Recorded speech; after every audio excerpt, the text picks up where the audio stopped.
Welcome to my channel. I'm Elizabeth Liz Muschett, and my guest today is Justin Crockett-Elzy, and we're talking about the astrology forecast for January of 2026. Welcome, Justin. How are you? Great, Liz. I'm excited to talk about the first month of the new year with you today. I know the year went by so quickly. Yeah. So we're going to jump right into the astrology forecast. And Justin Crockett-Elzy is an archetypal and Jyotish astrologer, teacher, author, and seer. His email address is justin.lz@gmail.com. I'm an astrologer, author, and intuitive, and my website is alightpath.com. So we're diving into January. I took this photo, I don't know, a month or so ago when I was on a walk down by the beach, and it just kind of reminded me of January, even though it wasn't taken in January, in the woods, kind of. So we're in the element of earth, which is about foundation and grounding. The cardinal modality: initiate, begin, and change of season. The ruling planet is Saturn, and the mantra is I utilize or I function in the world. A key word is structure, boundaries. Caution is workaholic. Would you like to add anything, Justin? Yeah, well, as we talk about the planets for this month, I think it's important. I like what we do here, and I would just tell folks to keep in mind that Capricorn is playing a really big role this month because so many planets are in Capricorn. So these themes we're talking about here, foundation and grounding and structure, are going to apply to several planets this month: Mercury, Venus, and Mars and the Sun. So it's just something to add in there. And I always like to take a moment to look at the January 1st chart, and we're looking at the one at midnight for Seattle, Washington. Um, so the moon phase is Gibbous, which is 135 to 180 degrees between the sun and the moon. It's about adaptability, analyze, and reflect. The moon's at 11 degrees Gemini. The ascendant is at 6 degrees Libra, and the midheaven is at 7 degrees Cancer. Would you like to add anything, Justin? Well, I think I'm just curious what you think about it going into the new year with a Gemini moon. I think that's awesome. I like that. That's auspicious going into the new year with a 11-degree Gemini moon. I think it means it's in the well, it's for the West Coast. It's in the ninth house, so there's a lot of learning that can happen this year. And what do you think about us going into the new year with a new moon and or not a new moon but a moon in Gemini? Well, I would say opportunities to communicate, maybe improve our communication, journal, maybe take a class to improve a skill we have. Could be siblings could be prominent this month in our lives. There could be a number of things with that Gemini. And I like that it's a master number, 11. And Gemini is a sign of the twins, so it could be, different ways. It's like communication could be very prominent, and even short distance travel, maybe more running around will happen for us in January. Yeah, I would definitely say it's going to be a year, especially with Uranus, and, in the sign of Gemini this year. This is definitely going to be a year with Sedna also there, just moving right into Gemini. This can be a big year of communications and information. We're going to still be overwhelmed with information this year, definitely. Well, and check facts because sometimes Yep. information coming through could be conflicting. So, Yep. you know, just be patient and confirm it. That's all. Yep. I agree. So we're going to look at the Sabian symbol for January 1st for that sun and moon. The Sabian symbols were channeled in 1925 by Elsie Wheeler and Mark Edmund Jones. And Mr. Jones believed Elsie had tapped into the ancient mind matrix. There's 360 Sabian symbols, one for each degree of the zodiac, and each saying makes up a picture, so to speak. So we're going to look at the sun is at 10 degrees Capricorn. And okay, I forgot to do the one before, Justin. Do you remember what 9 is?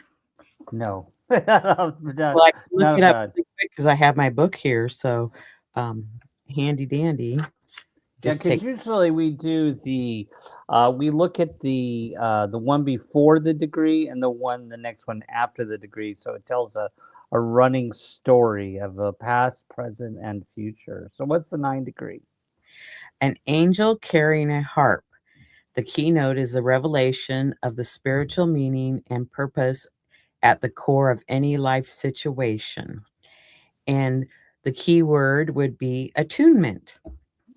And so Capricorn 10 is an albatross feeding from the hand of a sailor. And the keynote there is the overcoming of fear and its rewards. And the key word there is trust. And then the next degree is Capricorn 11, a large group of pheasant on a private estate. It's aristocratic values by which man participates in the evolution of life toward ever more perfect forms of existence. Aristocracy. And should we go on and do the Capricorn? Aristocracy? Yeah. No, I think we should just leave it there. I think that's those 3. So what do you think of that? The first one was basically looking at every situation or event in our lives as with spiritual meaning, and then of course the albatross, dealing with trust and overcoming fear, and then this last one of refinement of values. Yeah, it's like we're being attuned to something new, and we just have to trust the process, I would say, and go with the flow. Do you have anything to add to that? No, I like that. I think it gives us a couple of techniques actually as we move forward here. Trusting in the process, like you said, and yeah. And I think you recently had a situation of, I don't know if you want to share, maybe in your life where something came into your daily life that had a spiritual meaning. And see, I'm not sure what you're referring to. What's happened? I mean, it's been a lot of changes have been going on. At the end of this year, I've had a few friends pass away, and just trusting the Right. process of, moving forward for them and for myself. So maybe I don't know if that's what you're referring to, but Well, no, for me, sometimes I think looking there was the word by Carl Jung on synchronicities, where little things show up in our daily life that they're like a message from the universe that shows us, um, gives us a sense of spiritual meaning in every moment of our lives. For me, it's sometimes seeing a particular bird or something in the nature or an environment that stands out. yeah, I love all the birds in my environment, and I've had some new ones showing up lately, so that's pretty interesting that are usually more on the sea or the ocean, but now they're coming up to my lake, and so that's really interesting, I think, and to me, birds always Cool. bring messages. Awesome. Okay, let's see if I did this one right. The moon is 11 Gemini, and I started with 10. Do you wanna start with this one? Sure. So Gemini 10, an airplane performing a nosedive. Um, and the keynote here is a superior ability to challenge nature and play with danger. And this is what we call mind versus matter. And then Gemini 11, um, the degree of newly opened lands offer the pioneer new opportunities for experience. The keynote is power and joy of new beginnings, and the key phrase, and I forgot the E in there, rising to the occasion. And then And Gemini, go ahead, I'm sorry. I forgot to explain that we use 3 degrees because leading up to the degree of and what's next. Right, exactly. And so Gemini 12 here is an African girl fights for her independence in the city. And its a keynote here is liberation from ghosts of the past. What we call total liquidation is what Dane Rudyard called it. Well, and that one's good for the end of the year to like let go of the past and let go of 2025 and go into 2026. So I like that. So how would you sum these up? Well, we were just talking a minute ago how you were talking about the Gemini moon at 11 degrees, a master number, and I like how it starts out. I always like that 10 degrees Gemini, which is about mind versus matter, and I think that there'll be a lot of new opportunities for us this year with that Gemini 11 degrees there. And I think about, like you said, letting go of the past is that liquidation of the past. I think, again, it gives us some techniques or things to think about as we're moving into the new year. Right. And new beginnings. It Yep. kind of goes with the season also. Yes, definitely. So we're going to look at the out of bounds planets this month. And an out of bounds planet is when the planet's declination exceeds 23 degrees and 27 minutes north or south. The moon will be out of bounds January 1st through the 4th and the 14th through the 18th. Mercury will be out of bounds December 29th through January 15th. Venus is out of bounds December 22nd through January 3rd.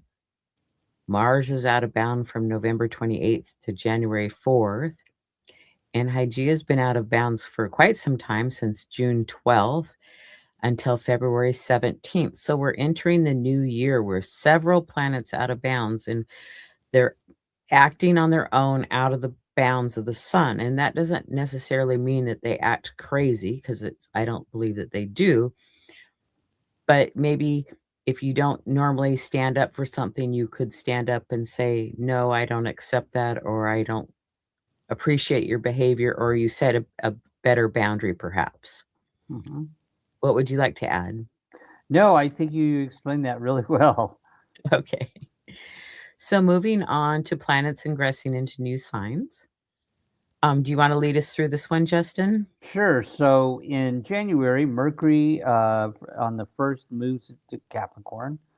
And then, of course, Vesta on the 12th ingresses into Aquarius. And on the 17th, Venus ingresses into Aquarius. And then on the 19th, the Sun ingresses into Aquarius. And then on the 20th, Mercury ingresses into Aquarius. And then on the 23rd, Mars ingresses into Aquarius.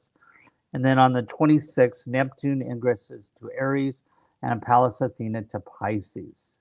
So again, I think this just highlights the Capricorn, because all those are in Capricorn before they move into Aquarius, the energy that we're dealing with this month, which is Capricorn, which is very grounded, very practical, very driven, and look, it's about structure and stability. Moving into Aquarius, which is very innovative and intellectual and rebellious to a certain extent.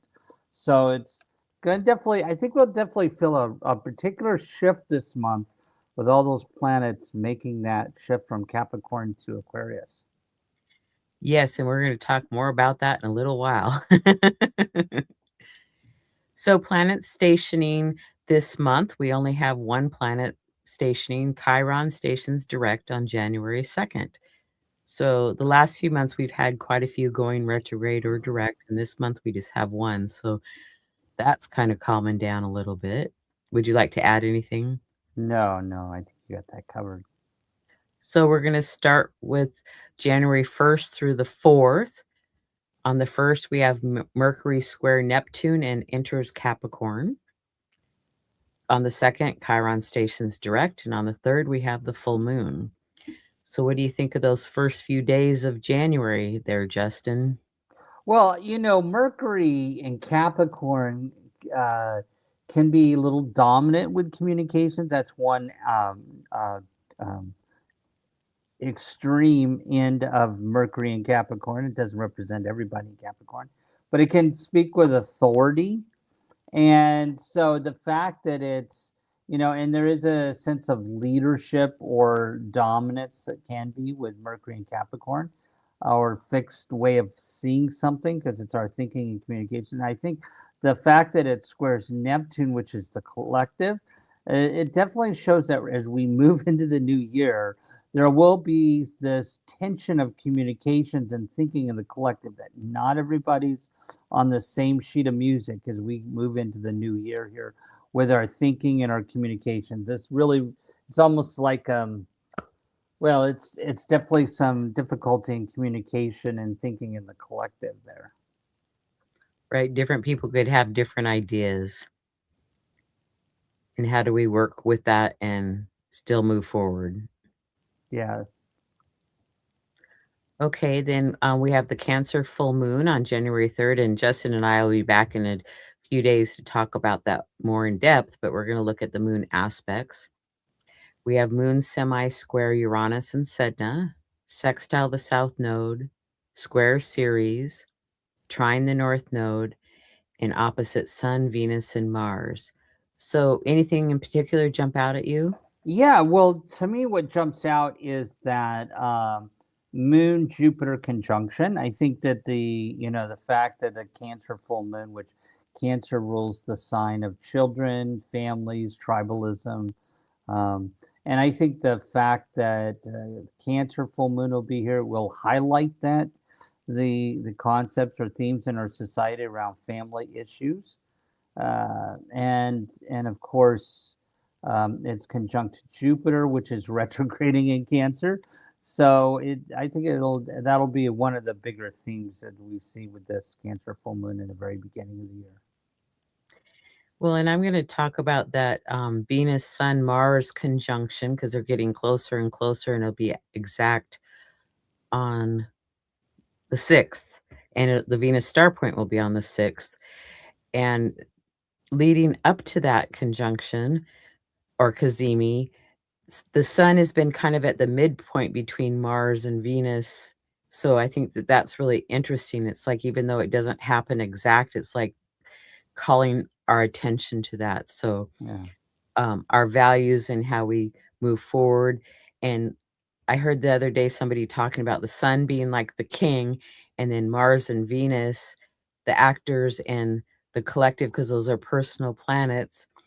And Capricorn, it's like, to me, it's like, let's get real and how are we going to solve this? And so it's like a big new beginning because it's in a cardinal sign and that Venus star point too there. So that seems very strong to me.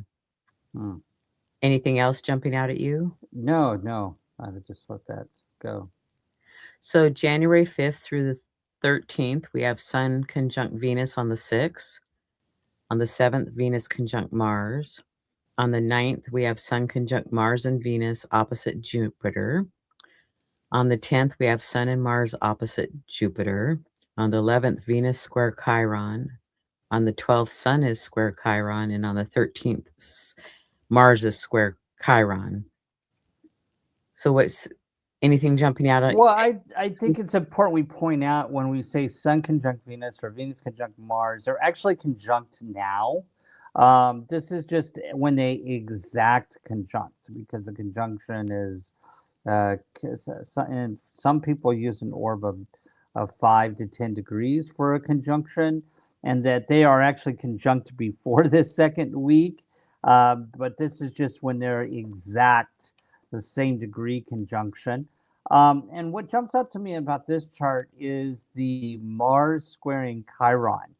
I like Mars. And so when Mars squares our wound, I do think that's a time to kind of watch some things.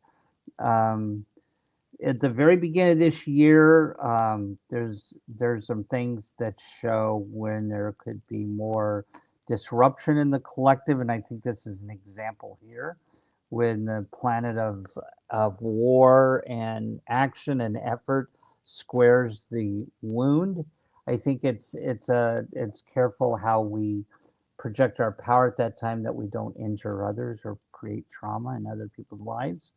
And I know, we'll be talking about Mars more this year, because there's some really amazing um, transits of Mars this year that is going to create a lot of unique points this year.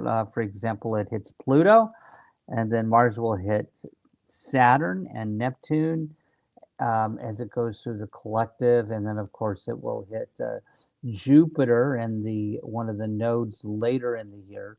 So a lot of powerful Mars energy, and then right here at the very beginning of the year, it's squaring Chiron. It's bringing some tension in our trauma in the collective, and it's highlighting that. And then again, I think it's really important that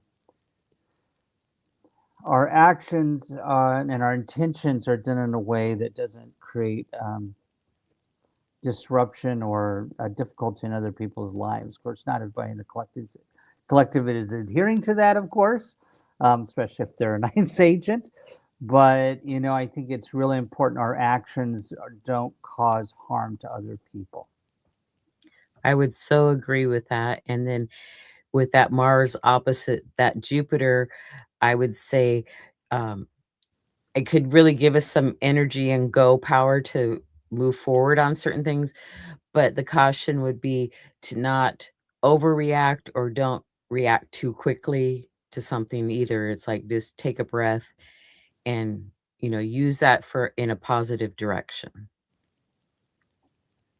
Okay, looking at January 14th through the 18th. On the 14th, Mercury is opposite Jupiter and Venus is sextile Saturn. On the 15th, Venus trine Uranus and Mercury is square Chiron. On the 17th, Venus is sextile Neptune. The Sun is sextile Saturn. Venus enters Aquarius. Sun is trine Uranus and Mercury conjoins Mars. On the 18th, Capricorn new moon and Mercury sextiles Saturn. Anything that jumps out to you during this period? Well, speaking about Mercury, the planet of our communications and thinking, I also love watching Mercury as it goes through the signs. And I think, we don't ever talk much about sextiles, some of the other Ptolemaic aspects, but I think Mercury sextile Saturn can be, and it's right there on that new moon, right? The day of the new moon. It's a very creative flow of energy between the planet of communications and the planet of discipline. I sometimes find that when a person is in their Mercury dasha period, planetary period, this is a time when people usually start writing books or settling down to learning something, because Mercury with Saturn aspecting creates a contemplative or serious thinking. So I think that's a good time on that new moon to start a project, to start a writing project, take a class or do something where and people may find themselves a little bit more serious with their thinking right around that period of time. But it's very creative because it's Mercury sextiling Saturn. Oh, I like that very much. Thank you for adding that, Justin. And I just want to say that the week before we had Mars in a T square with Jupiter and Chiron, and then this week we have Mercury involved. So, bringing in that communication and how important it is. So whether it's you write, journal, have a counselor, it's like good communication is going to help you through whatever's going on at that time. And the fact that Mercury, even on the 18th, is still conjunct Mars, it was exact on the 17th. I think that it's a period when Mercury and Mars come together. It's very powerful communications, and the fact here that they're both in Capricorn does give me some pause with Mercury conjunct Mars in Capricorn. It's time to be just self-aware of our communications, that we are not, again, how we are projecting our power. But it can be definitely a time when we can definitely move mountains, you know. And Mars is exalted in Capricorn, so, it's like if you have a plan, it's like I would encourage people to work on, maybe what they wanna do in the next 2 or 3 months, or what they even wanna do in the next year, or a 5-year plan even, perhaps, and maybe you won't know everything, but you'll have a good start. I agree totally.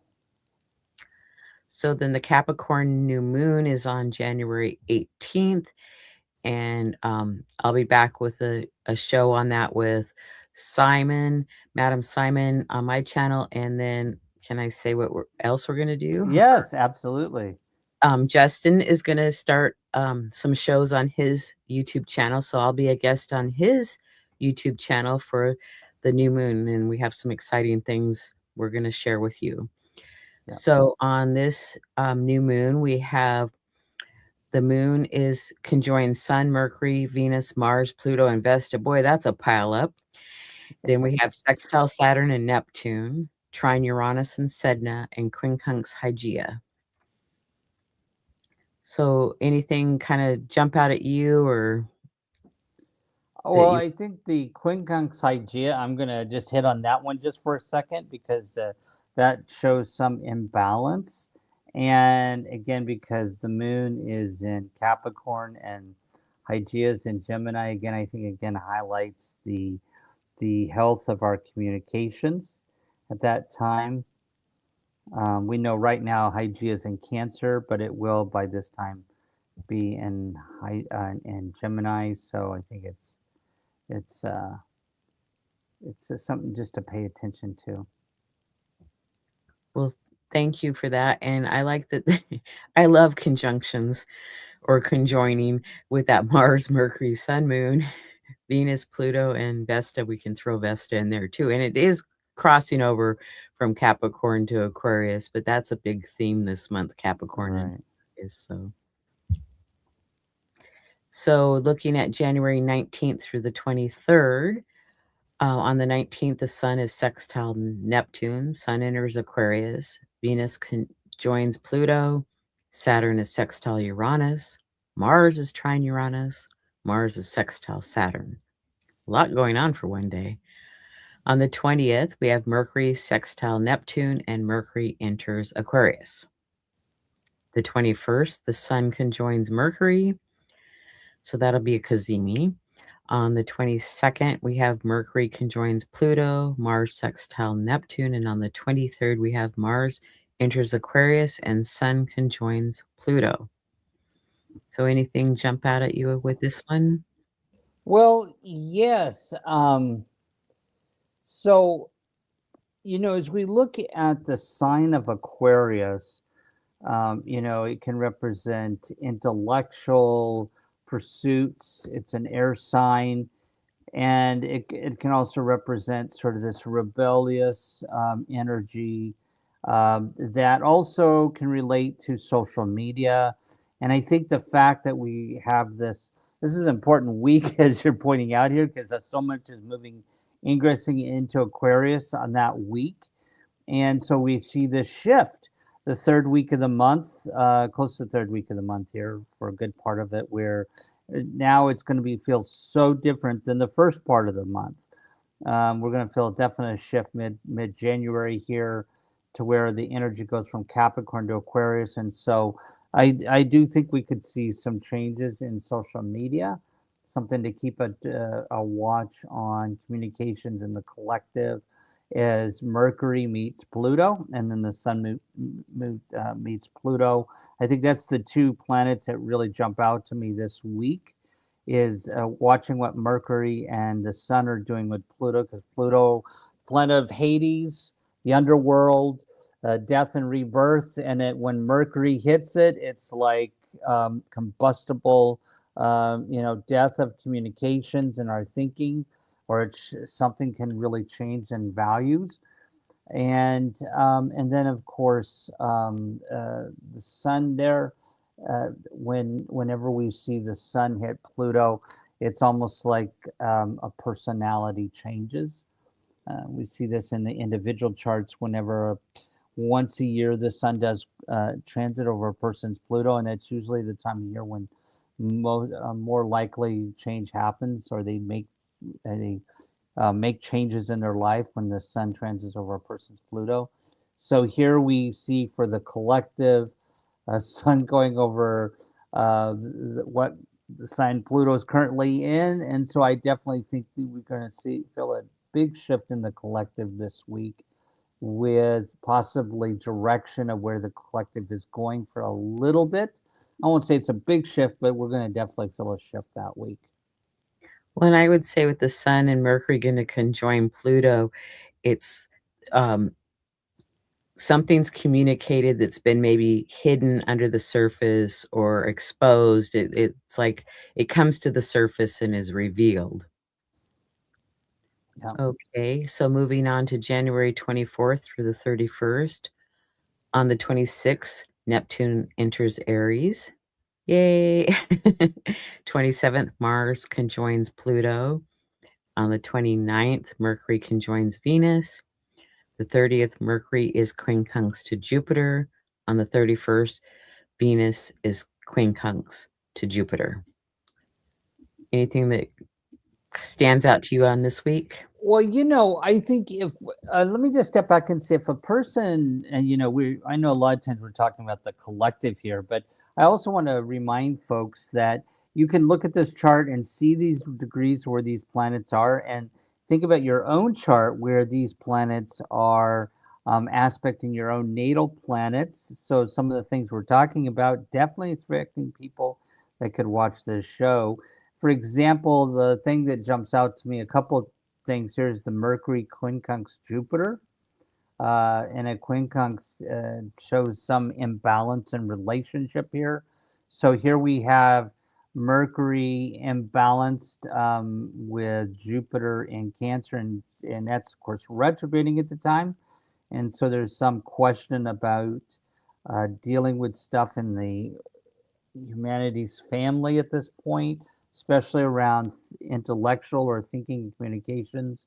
So we could see some change, some continuing ongoing stuff going on with the colleges in the country, especially with Mercury moving into Aquarius and hitting Pluto, and then now it's quincunxing Jupiter.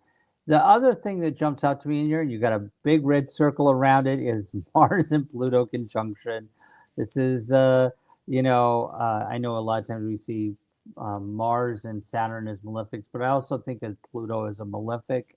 And so this creates also a combustional sudden event change at this particular time. I mentioned this just a few minutes ago. This is one of the first major conjunctions that Mars makes in the year, is Mars of Pluto. And I think this is one to watch this last week of January, especially in Aquarius, about how people are acting or taking action.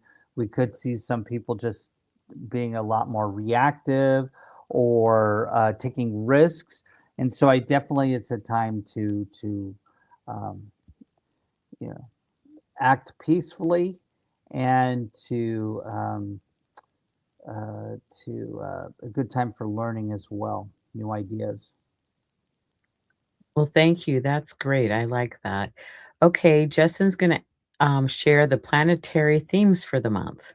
Yeah, so just wrapping up, sort of what does this all mean for us this month, for those who are listening. So just to kind of re-summarize what some of the planetary themes are for this month and how they may be affecting us.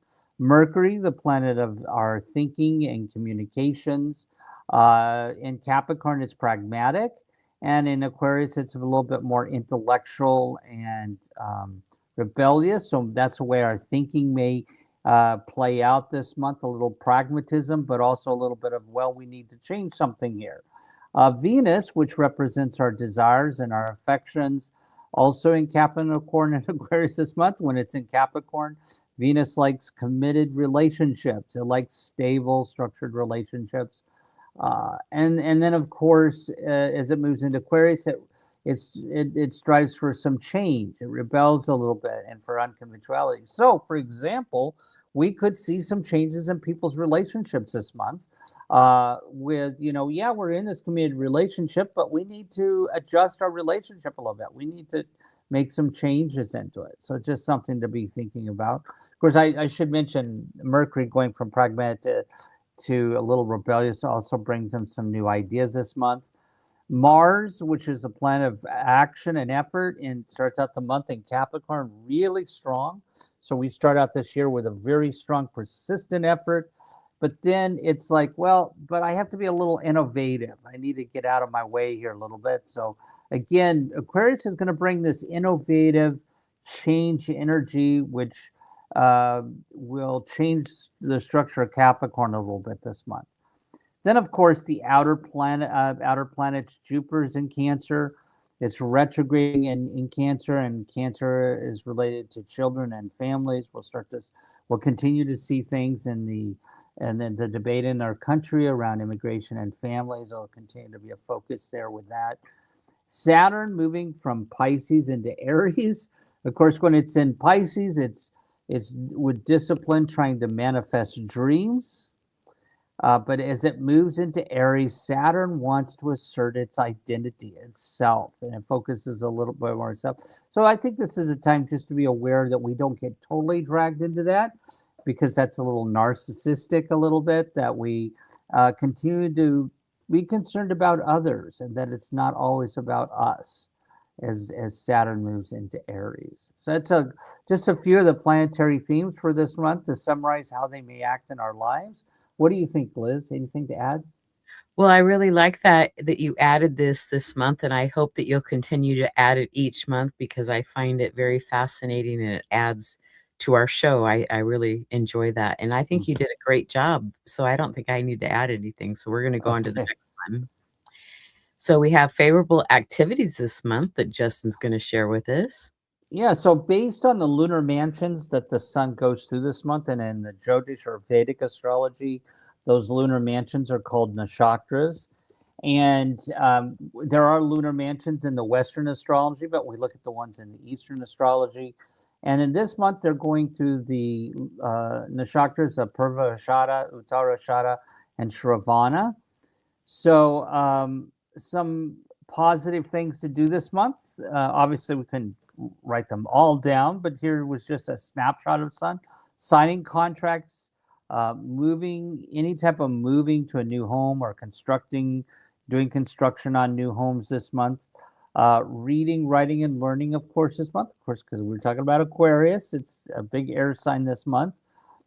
Dealing with authority, that's the Capricorn. Meditation, planning events, organization, project management, because of the Capricorn during the month, and religious activities, of course, and artistic ventures. So that's just a few of the favorable activities this month that some people could do. Well, thank you for adding that too. I really like it, and it helps round out our show. Yeah, no problem. So Justin and I both are consulting astrologers. We have newsletters, YouTube channels, and some social media. I'm not very good on my social media, and I don't think you are on yours too much either. No. But we always appreciate hearing from you or subscribing. We appreciate your support. And Justin, if you would tell us about your slide here. Yeah, so as Liz mentioned, I'm like her, I'm also a consulting astrologer. Best way to get a hold of me is my email at justin.lz@gmail.com. And you can also check out some videos of mine on my YouTube channel at Astrological Yogi. And on my channel, I have always upcoming shows each week.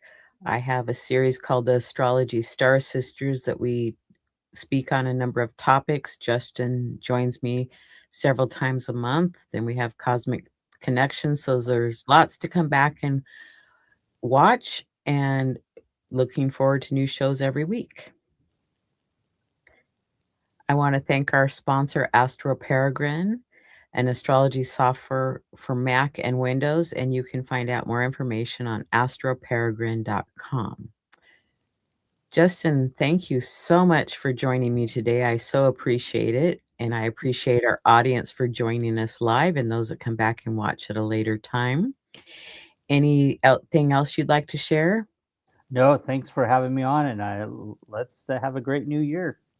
Yes, Happy New Year, everybody, and we'll see you next year in a day or two. When we're going to say goodbye for now.